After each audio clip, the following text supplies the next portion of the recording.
Hello, folks. This is Steve AB4 This is a little bit of mind wandering and brainstorming. Just a little bit earlier, as I was waiting for another video to render, I was just playing around on YouTube, and they wanted to show me this particular video. Now, I can see Joe Stalin's face, and I can see the hammer and sickle, but who is she? The spy who stole the atomic bomb. Now, I'm old, and I can remember in the 50s especially all the drama about the communists in the government and stuff like that, and how our atomic secrets were stolen. Yeah, it was a big controversy in the 50s. Oh, wait a minute, the movie Oppenheimer. I haven't seen it. I don't need to, because I know that Oppenheimer ran the Los Alamos project for the bomb, but in the 50s, he was kind of ostracized. Now, I saw something recently saying something about his wife, but they didn't say it about her in the way that they were saying about Oppenheimer's wife in the 50s, because she was a rabid communist, American. And as a matter of fact, I can remember from my 50s experience, 1950s, that his wife was the source of his problems after the war. Anyway, is this his wife or is this someone else? So I started to watch the video.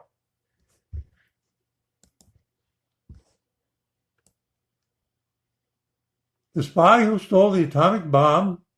This was put out a year ago, October 2021.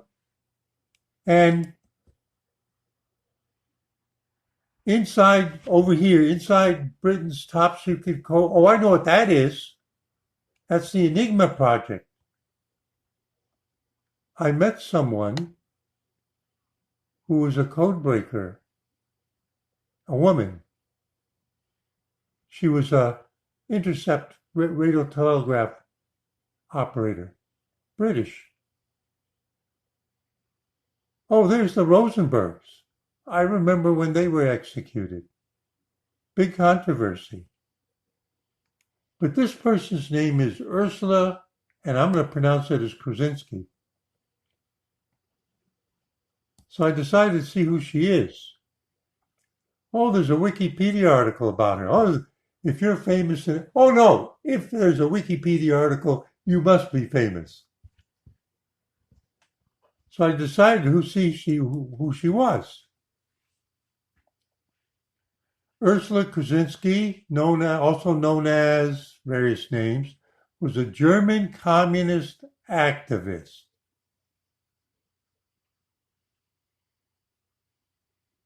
Kind of like Oppenheimer's wife, who spied for the Soviet Union during the 30s and 40s, most famously as the handler of, now this is where I was wondering if she was the spy or what, most famously as the handler of nuclear scientist Klaus Fuchs. And I know, in the 50s we all heard about Fuchs. Klaus Emil Fuchs was a German theoretical physicist and atomic spy who supplied information from the American, British, Canadian Manhattan Project to the Soviet Union during and shortly after World War II. While at Los Alamos National Laboratory, Fuchs, yeah, he used to talk with Oppenheimer. I believe he was a mathematician. So she was his handler, and he was from the UK. But you kind of can tell that he wasn't British born, likely. Let me remind myself. And then I'll tell you something, because she reminded me of somebody. While at Los Alamos National Laboratory, Fuchs was responsible for many significant theoretical calculations. Yeah, that's the way I remember it. This will figure in later. Very good. Relating to the first nuclear weapons and later early models of the hydrogen bomb. Yeah, actually, the whole point of it was mathematical modeling. There are certain experiments you can't do, so you have to model them mathematically. But they didn't have computers. They had hand crank calculators, Monroe calculators.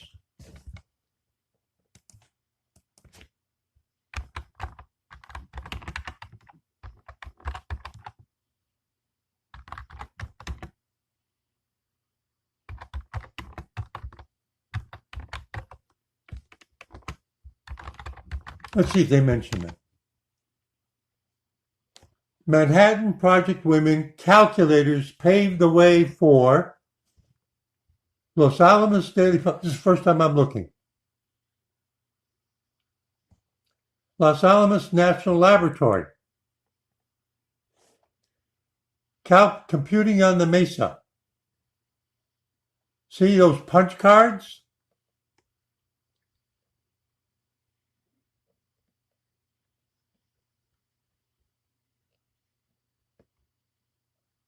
But these are later. Well, we're looking, oh yeah, those are the later computers, but that's not what we want. Hang on. Let's look at the Los Alamos Daily. There it is.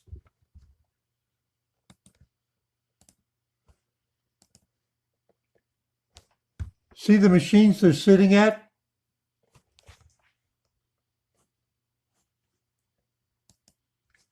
Do you see the machines? They're claiming that those are the ones that they were using. And a certain person at Princeton, who became a very famous scientist later, I'll let you guess his name, said that he devised the calculation steps so that a gal sitting at one machine would receive a punch card that had the result from a just previous calculation step. And then she would enter that in the machine as the beginning step and then do the operations that she was supposed to do on her machine. And it produced a result card that then was handed to the next girl who calculated the next. Now think of a 30-stage calculation, algebraic calculation, turned into applying actual numbers to each of the steps of the formula. Those machines can't do the whole calculation at once. So he figured out a way that it would go from one group of gals to the next, and they would be until they get the final answer. Because they didn't have what we have today, where you can do it on a computer and get the result in one step. What was that New Jersey famous physicist's name? Put it in the comments. See, I remember him talking about, I have met somebody, Hamming, Hamming.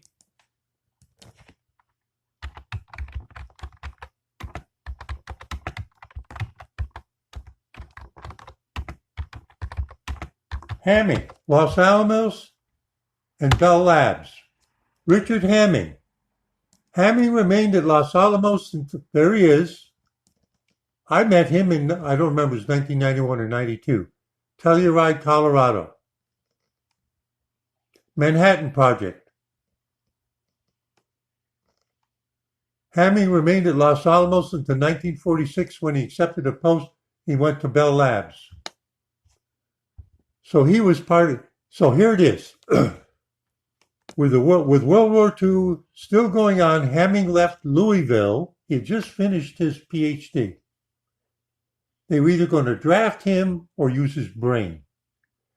In April 1945, to work on the Manhattan Project at the Los Alamos Laboratory in Hans Bethe's division, programming IBM calculating machines that computed the solution to equations provided by the project's physicists, like Fuchs.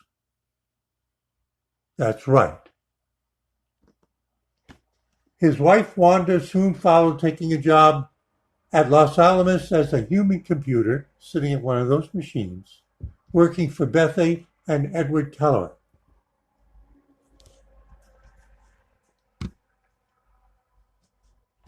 You see how many people I've met and how many places I've been? Isn't it just amazing? So I'm looking at this guy, and I'm interested in his name, and I'm kind of interested that he's at West Point. So his name is David Gioe. And we were starting to look at that, weren't we?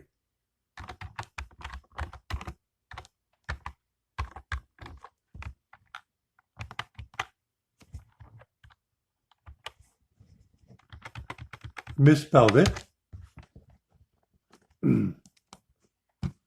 I don't want news, I want all. Oh, there's all his pictures.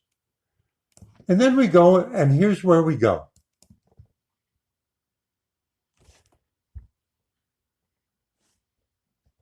West Point.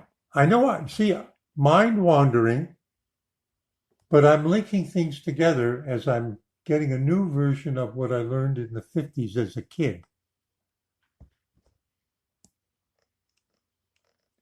Did I tell you that my father had a little part in the atomic bomb project? Yeah. In the small town that I grew up in, he worked in a production plant that made mercury vapor rectifier tubes.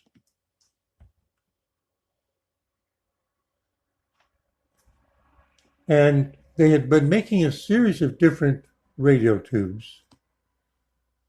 But then they got orders from higher up, and in particular the military, it turned out it was the Manhattan Project, that they were only to make these mercury vapor rectifier tubes and forget the rest of what they were doing. My father was a shipping clerk. He coordinated things, and he shipped the first batch off to where? Not Los Alamos.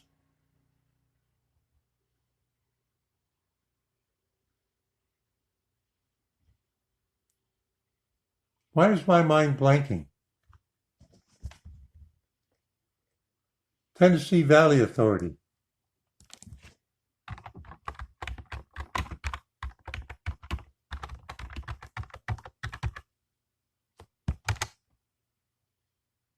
Oh, Elk Ridge, Tennessee. That's right.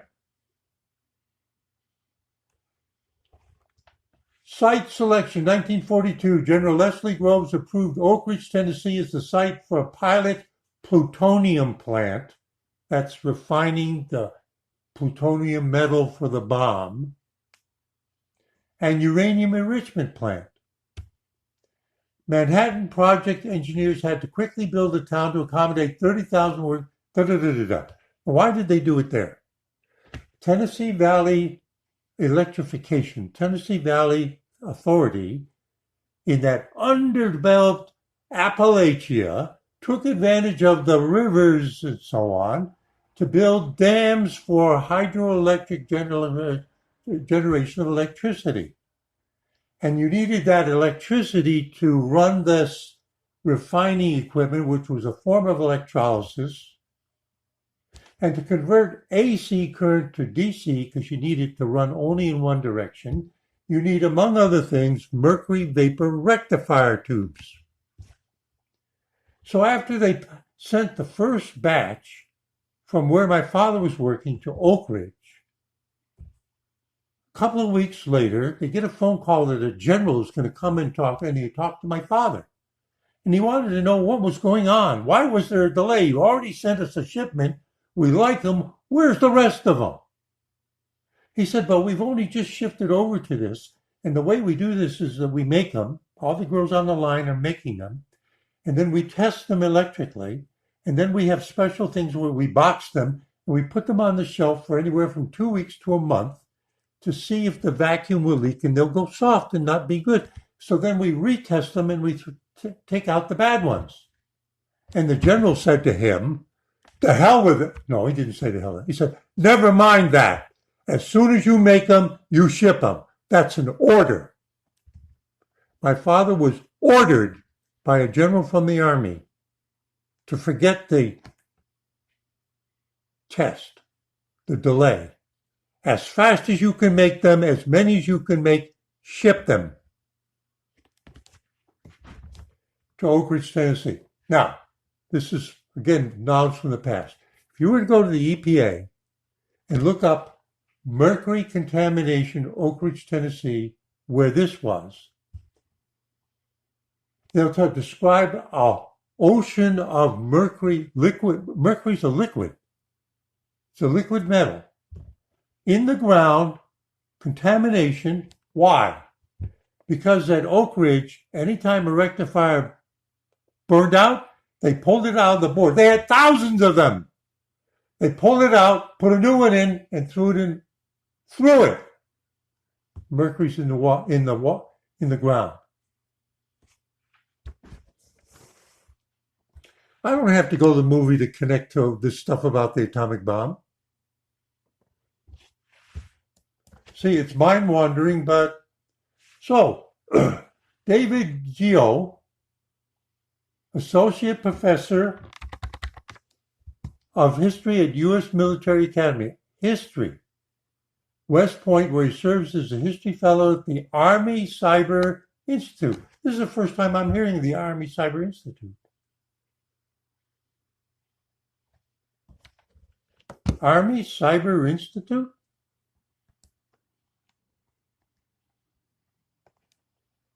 What's that? So I decided to make the jump. What's the Army Cyber? Oh, cyber.army.mil. Now, on the internet, there's .com, .org, .net, and there's a whole lot of new ones now, .porn. .mil is for the use by the military branches. Army Cyber Institute. This is where I thought it started to get interesting.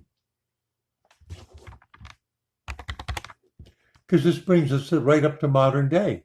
So this guy is a member of the Army Cyber Institute, featured research, acknowledging the realities of the cyber workforce. The Department of Defense is failing to keep pace with current cyber domain demands, with a 25% vacancy rate across the department. Well, if you really know something about this, there's an easy job. But if you've got a 25, here's my opinion. Don't poke yourself in the eye. Here's my opinion.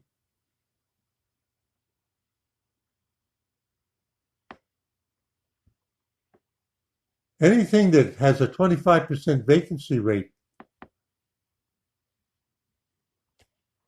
they're going to be very relaxed. You'll see what I mean. Remember about the gal who was the spy?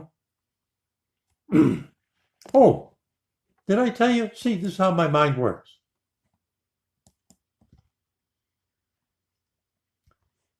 She reminds me of somebody I met in Israel.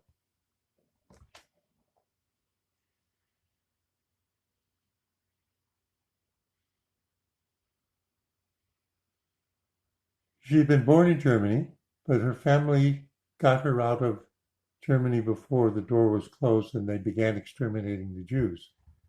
And they were able to get to the Great Britain. But this was at a seminar in Israel in the 1968.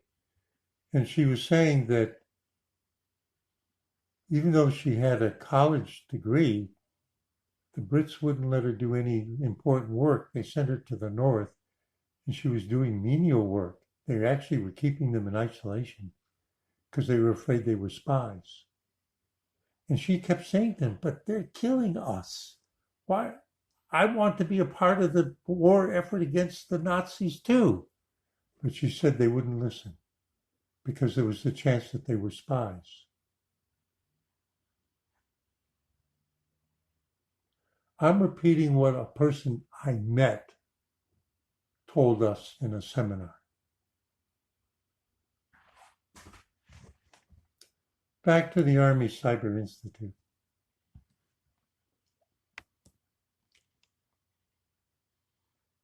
Though recruiters often target science, technology, engineering, and math, STEM students, panelists at the Homeland Security Conference proclaimed most everyday citizens can be trained in the field.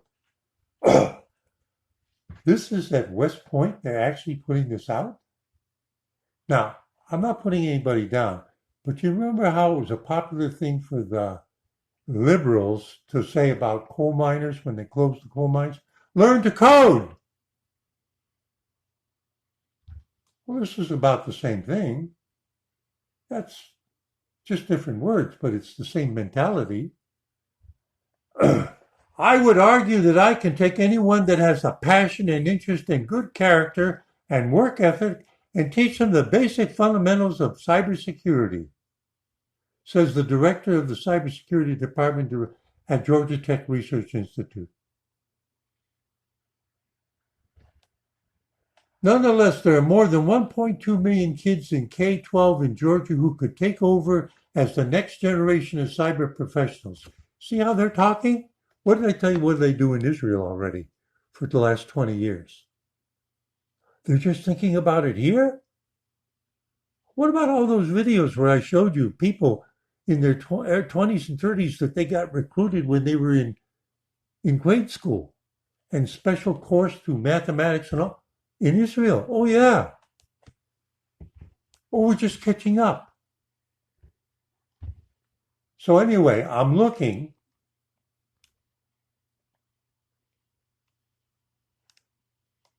And work with us and about us, about West Point. Oh, here it is. Here's the research team.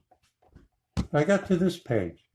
This is where I thought it was kind of interesting. Now, keep in mind the things I've been saying about the women.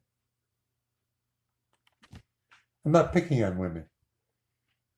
Keep in mind the things that have been, because it's been women is just the thread, right?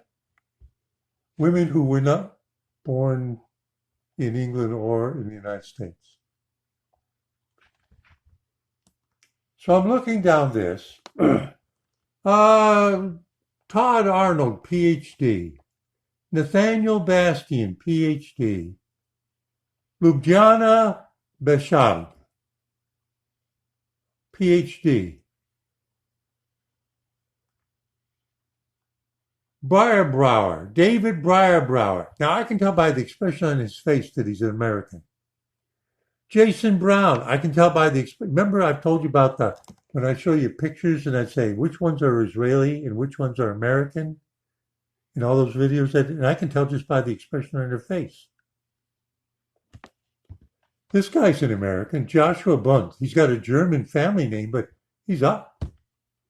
Sean Coffey. Ian Cruikshank. I'm not sure about him. Jessica Dawson. She's American. Oh, there he is. There's our guy, David Gio. However you. Oh, look at Emily Knack. You can tell she's an American. This guy here, Carl Olson, with a Scandinavian name with a K. I'll bet you he's an American. I'm looking down this, and you know, the only one that looks like that stands out to me. Now, none of this is pejorative. Look at the smile on my face. Was this gal. Now, let me just say something. Ljubljana. As soon as I saw her personal name, what came to mind? Ljubljana, Slovenia. Ljubljana, Slovenia. Ljubljana. Let's just search on that.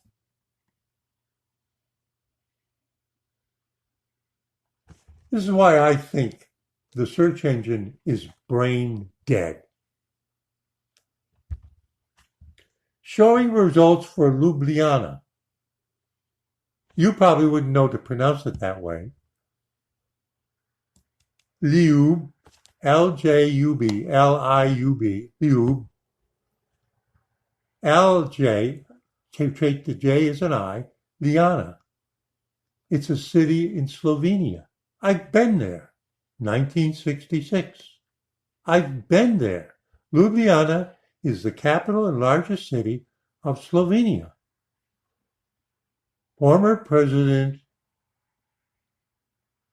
Some former president's wife went to university there. It's the country's cultural, educational, economic, political, administrative center, Ljubljana. It's beautiful. We stayed in the student dormitory.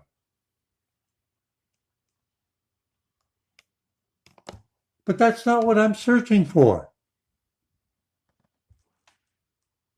That's not what I'm searching for. They decided that I was misspelling it.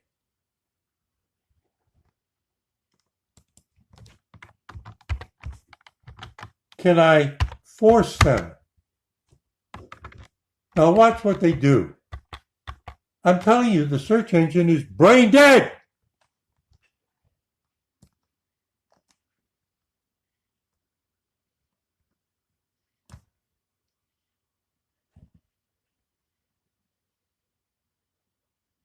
Ljubljana. U23 European champion in Gior. She fought for Great Britain. So it's a woman. She fought. So now they're showing me women with names like this.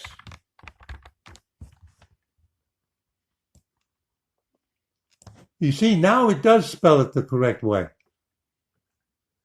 And there she is. Associate professor. We'll get back to her. Here's another one, but I think it's the same. Yeah, she's in something like wrestling or kendo or whatever it is. What does the name mean? And then this thing is nonsense. Oh, here she is, Army Cyber Institute. And there's her LinkedIn. Oh, no, that's not her LinkedIn page. Oh, they won't let me in to see who she is?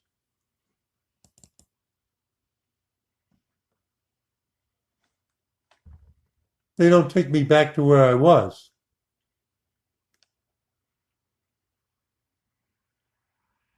Where's that other one that I saw? I want to show you something.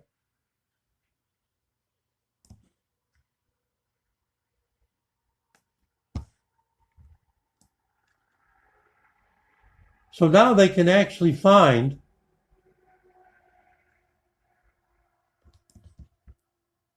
but see, now that she's associated also with this one that's at the Cyber Command at West Point is also at the University of Texas Austin. So she used to be a professor there? And then they go back to Ljubljana in Slovenia. So there aren't that many people with that personal name.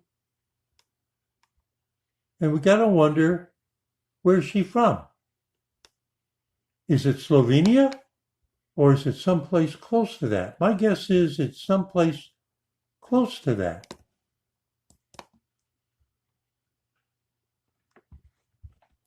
Now we're looking at her last name.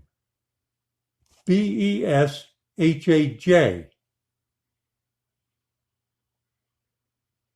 Beshaj. Dr. Beshaj is a cyber fellow of mathematics brains. Oh, currently teaching, she teaches MA 464, Applied Algebra with Cryptography. Dr. Beshaj is a cyber fellow of mathematics at the Army Cyber Institute and an assistant professor at the Department of Mathematical Sciences at West Point. So my guess is that she was at Austin and they brought her here. That's why she's an assistant professor and not an associate professor like that other guy with the Italian name. Ongoing research projects. Let's see what we can figure out. Kummer surfaces 3,3 split Jacobian and applications to isogeny-based cryptography. Work in progress. Isogenous elliptic subcovers of genus 2 curves. Paper submitted. Weighted greatest common divisors and divided heights. Submitted. Solving machine learning optimization problems with quantum computers. Submitted. Does it sound like she does fairly advanced stuff? What do we think her IQ is? Somewhere between 150 and 200?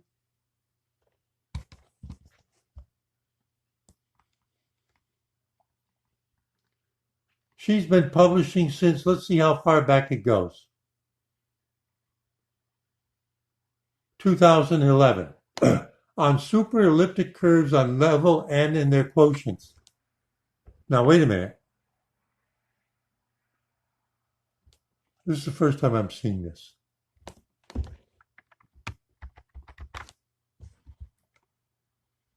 This is the first time I've scrolled down this to look. And I'm looking how long she's been publishing.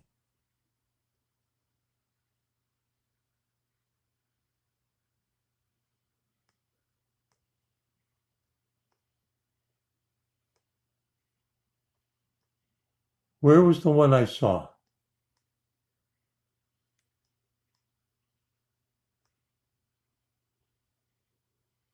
Where was the one I saw?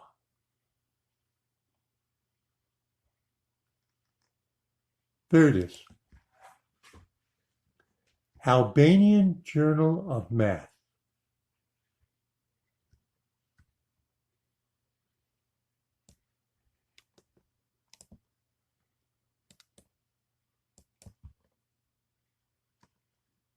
Albanian Journal of Mathematics.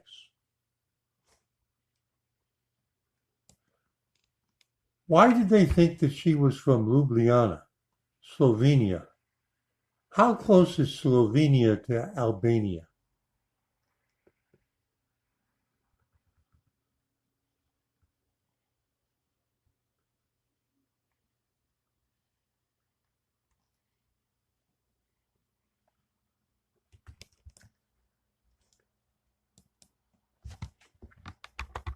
Let's see if we can figure out where she got her degrees.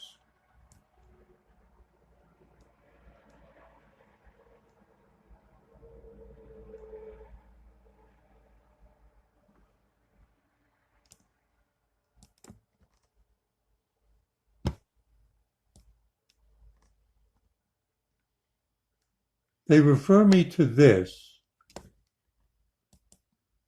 I want to know where she got her degree.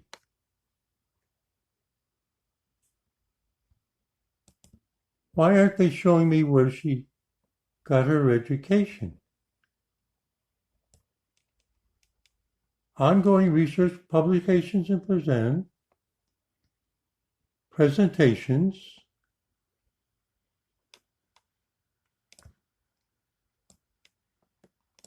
Where did she get her degree?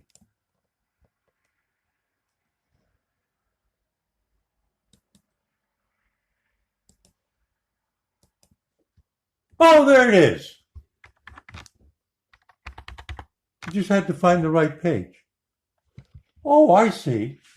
I was looking at the one where she's a teacher at West Point, an instructor, excuse me. This is for the Army Cyber Institute. That's different. See, I learn as I go. PhD Mathematics, Oakland University, 2016. MS Mathematics, University of Laura, 2010. BS Mathematics and Physics, University of Laura, 2008. So where is this University of Laura? Let's find out. Well, it's already in another Vlora.edu.al. What country would AL be?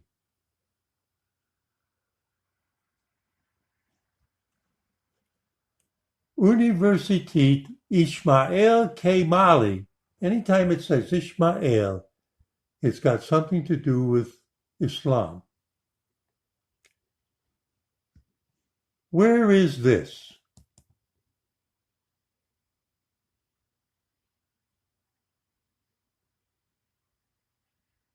Where is this? Well, up here it says it's in Albanian. This website is in Albanian. And does it give me the opportunity for, oh, we can have it in English with the British flag. And now they converted it over to say it in English so I can read it.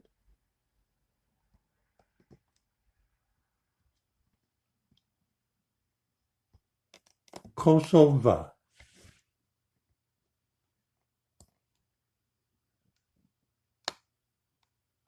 It is in Albania.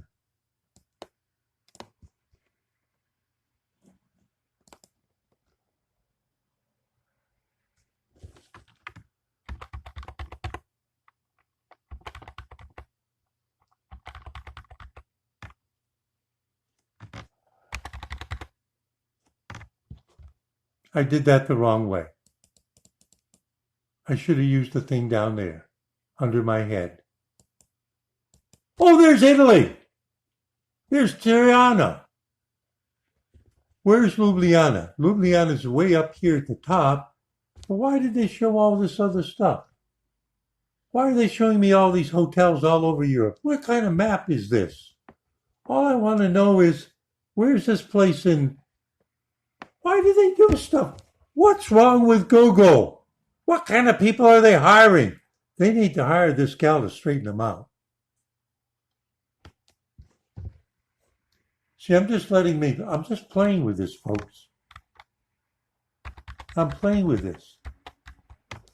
So one of her first publications, probably her PhD work, was in the Albanian Journal of Mathematics, because she got her bachelor's and master's degree in Albania, which explains her name. And the search engine was only half dumb.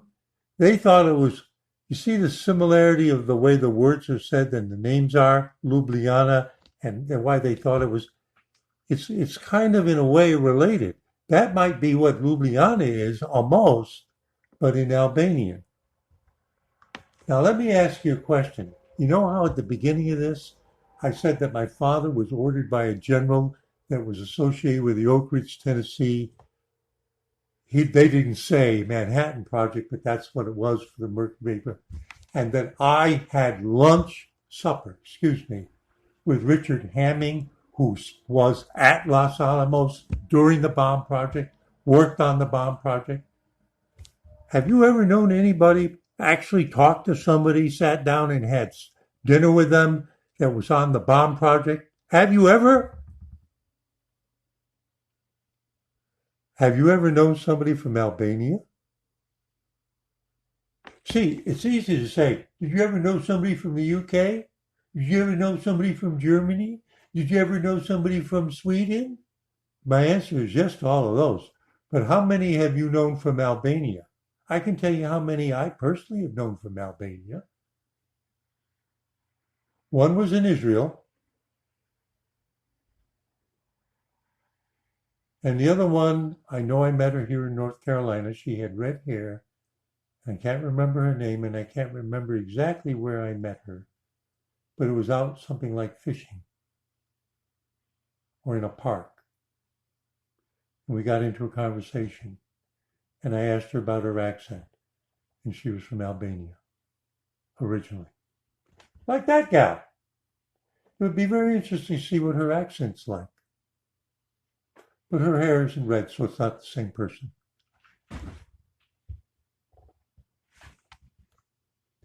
How many people have you known from the bomb project? Oppenheimer's project. How many have you met that had any connection with it? Oh, yeah, but you're old and decrepit. By now, they're all dead. Yeah, that's right. So they've got somebody on the Cyber Institute at West Point that is their expert on cyber encryption, and she's from Albania. That used to be an East Bloc country. And I just had a fleeting thought in the back of my head, and it went in and out.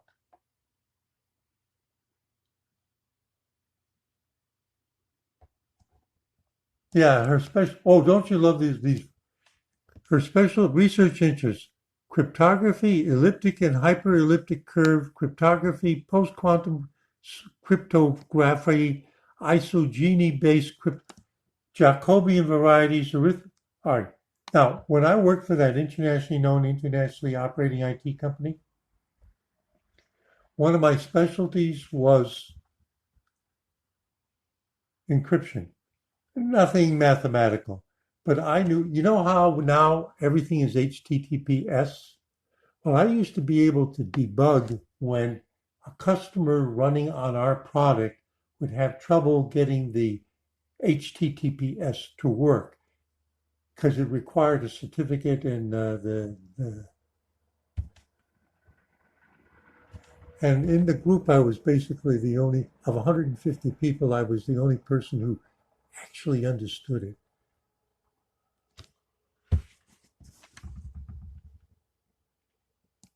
Oh, let's go to Bleeping Computer.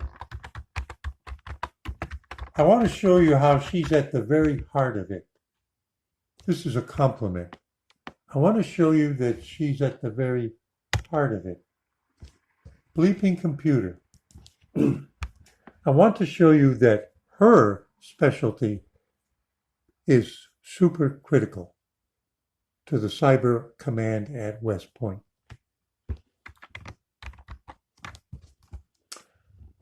The fleeting thought was, and this will end it, see, this is how my mind wanders, but I'm brainstorming, I'm putting the picture together. Of all of those people on that page, she's probably close to being the number one, other than being the commanding officer. Wait a minute, let me look. Hang on.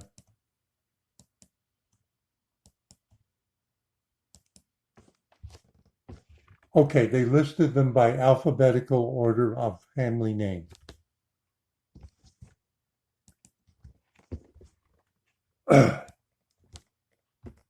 Microsoft SharePoint outage caused by use of wrong TLS certificate. What's a TLS certificate? It's a crypto certificate. It's your crypto identifier. It has a public key and a private key. It's used for encrypting the messages. Encrypting, her specialty.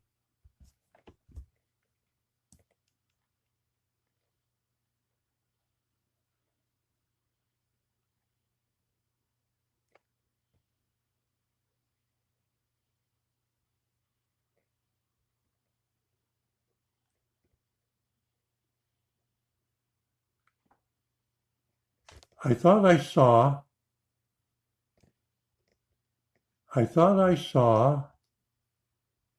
oh, wait a minute.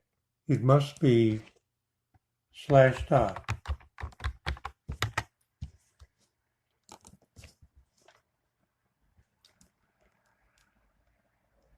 Yeah, there it is. I want to show you how central her skill and brain is to what they're doing.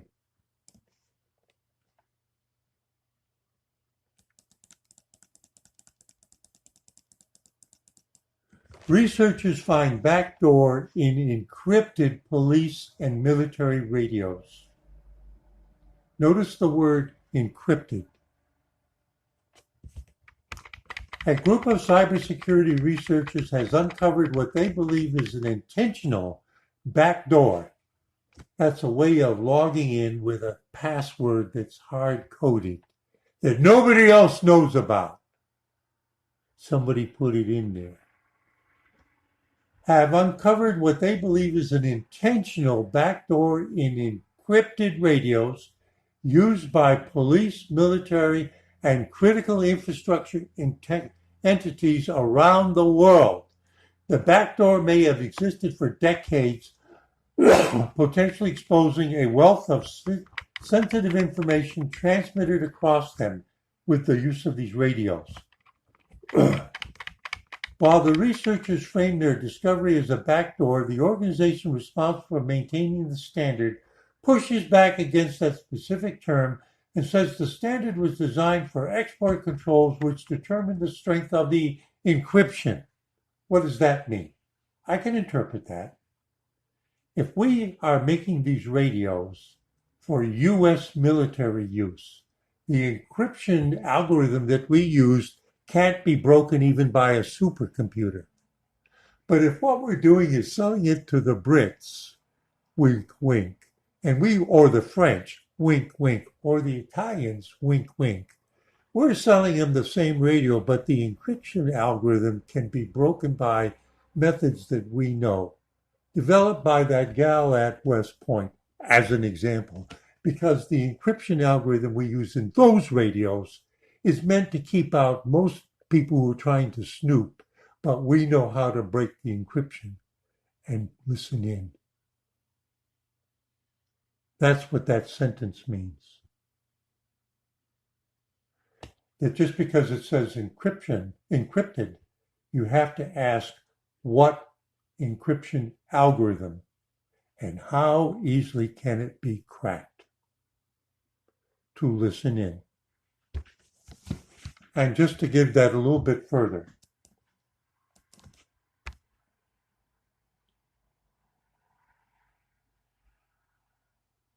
French government mandates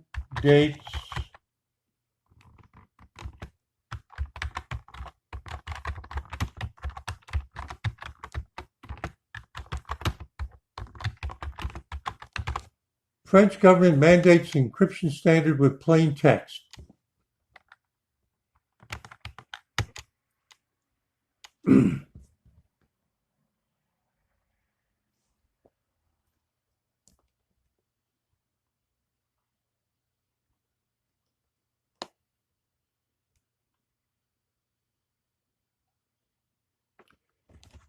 ZDNet 2016.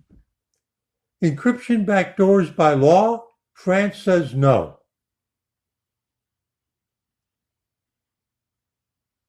Key disclosure laws. Paris attacks revive U.S. arguments about encryption. This is back 2015. Let's just pick this. This is a Reuters news thing.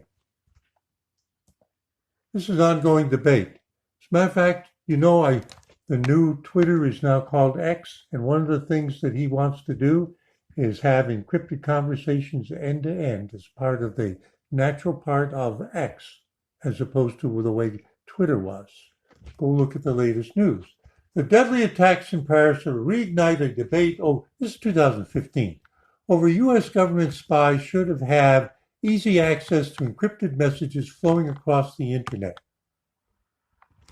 Intelligence agencies have long argued for so-called backdoors that would enable them to monitor encrypted email messages, chat applications, phone calls. You see how they put backdoors on there? And then we go back to this article here, and the standards unit that developed the standard way back says, well, the way they're using the word backdoor is kind of pejorative. Let me continue with that. While the researchers framed the discovery as a backdoor, the organization responsible for maintaining the standard pushes back against that specific term, I just showed you why, and says the standard was designed for export controls which determine the strength of the encryption. Now let me give you a parallel example. We are allowed to sell microprocessor manufacturing equipment to China, provided that it only can be the old stuff and not the leading edge stuff. It's the same thing. Who gets to use the latest and who gets to use the 5-year and 10-year-old stuff? The end result, however, are radios with traffic that can be decrypted using consumer hardware, like the computer I'm using right now. That's what consumer hardware is. Like an ordinary laptop in under a minute. There's no other way in which this can function than this is an intentional backdoor, says the researcher at Midnight Blue. Never heard of that. This has to do with terrestrial trunk radio. That goes way back. That's what fire departments used and police departments when I was in high school and used to go, yeah, it's that old. God, I can't believe all the stuff I've seen in my life. I know what that is.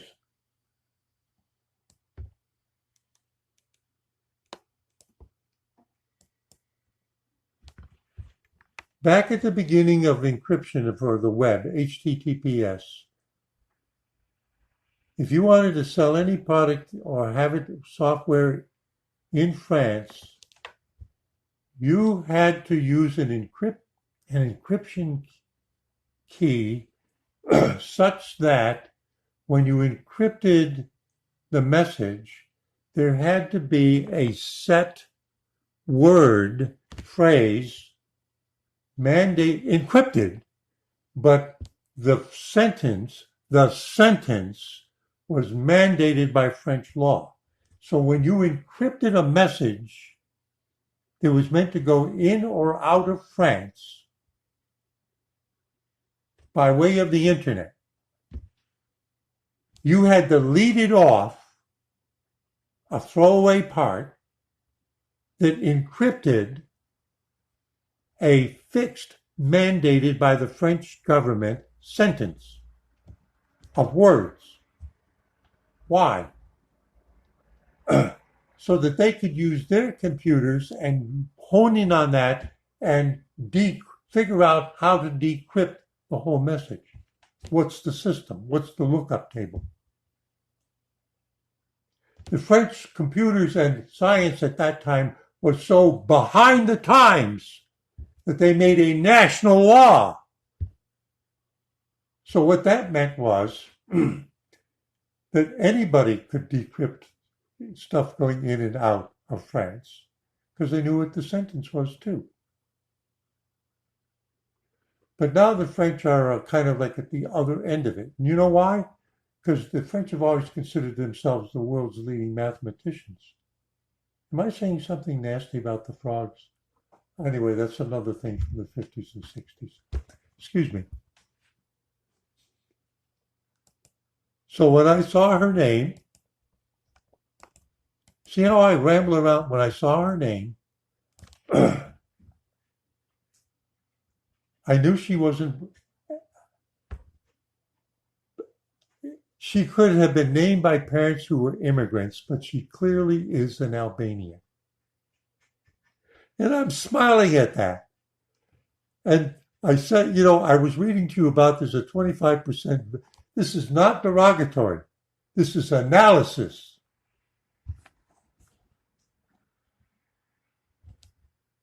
They are so desperate to keep ahead of the hackers is that they'll take anybody who has actual talent, even if under any other circumstances there would be no way of getting a security clearance.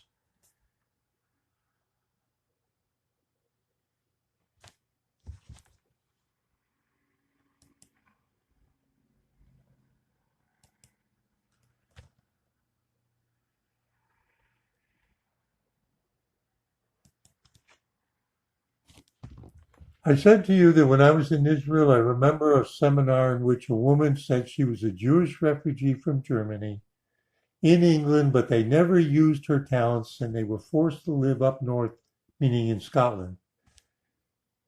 And they would say, but we're Jews, they're killing Jews, and they can't trust them.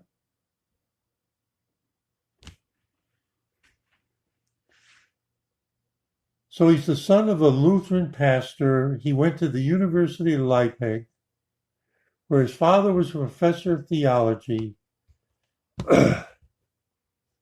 Now, this is the first time I'm reading this article. You heard what I just said about the gal. My eye just dropped down to this. Get this.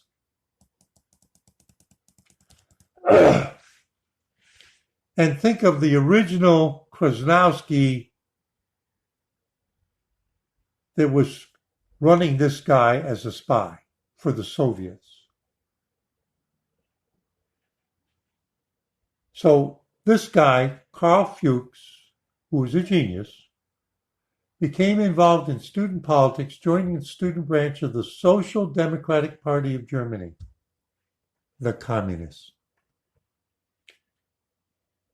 and some SDP paramilitary organization. He was expelled in 1932 and joined the Communist Party of Germany. Like that other gal, the one that started all of this going on for an hour. He went into hiding after the 1933 Reichstag fire, which some people think was a false flag to go after the communists by the Nazis, and fled to the UK. Oh, like that woman I knew that met at that seminar in Jerusalem. Or maybe it was Gevet Haviva. Maybe Gevet Haviva. Fled to the United Kingdom, where he received his PhD in the University of Bristol under the supervision of and his Doctor of Science at the University of Edinburgh, where he worked for Max Born, an atomic scientist. Max Born. So that's what his credentials were. After the Second World War broke out in Europe, he was interned in the Isle of Man and later in Canada. Why was he interned? Because he was a German, like the woman I met at the seminar, who was telling us what happened to her as a Jewish refugee who fled Germany to UK, and the war broke out, and they didn't want to use her for anything because they couldn't trust her. So if he was interned to the Isle of Man, and then Canada, why did he get into Los Alamos? Let's find out. After he returned to Britain in 1941, he became an assistant to Rudolf Perelich, I don't know who he is, working on tube alloys, the British atomic bomb project. He began passing information on the project to the Soviet Union. So he was a communist in Germany. Somehow they knew she's working for the Soviets and around. Go read her biography in Shanghai and all that world travel. And somehow she knows to use him. I don't know the story. He began passing information on the project to the Soviet Union through Ursula Korzinski, so codenamed Sonia, a German communist. Oh, they may have met and shook and kissed in Germany. Who knows? They were both brilliant, like the girl from Albania. Brilliant, like the gal from Albania.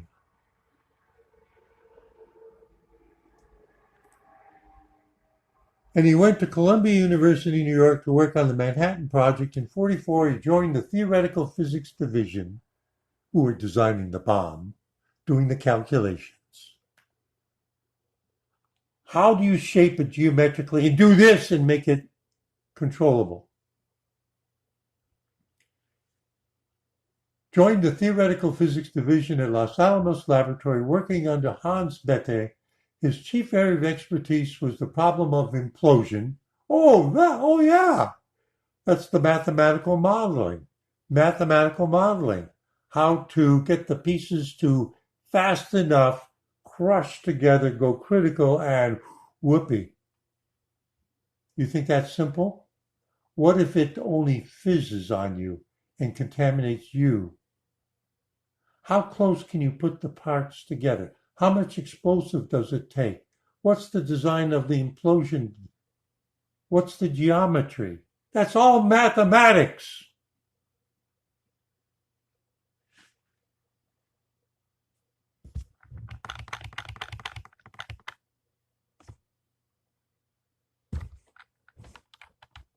How did he get into the project if they put him on the Isle of Man? Because he had a skill that there's only 3 or 4 or 10 or a dozen in the whole world available to them.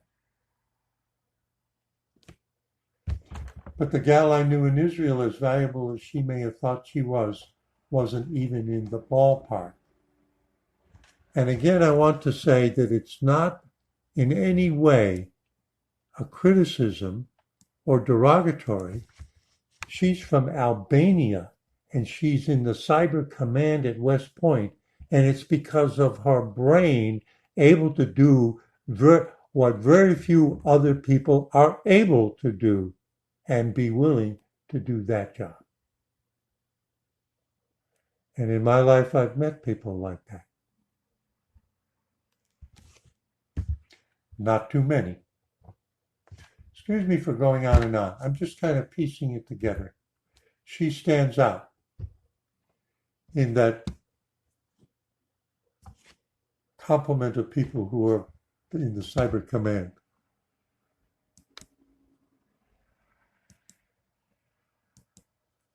I don't know where this page.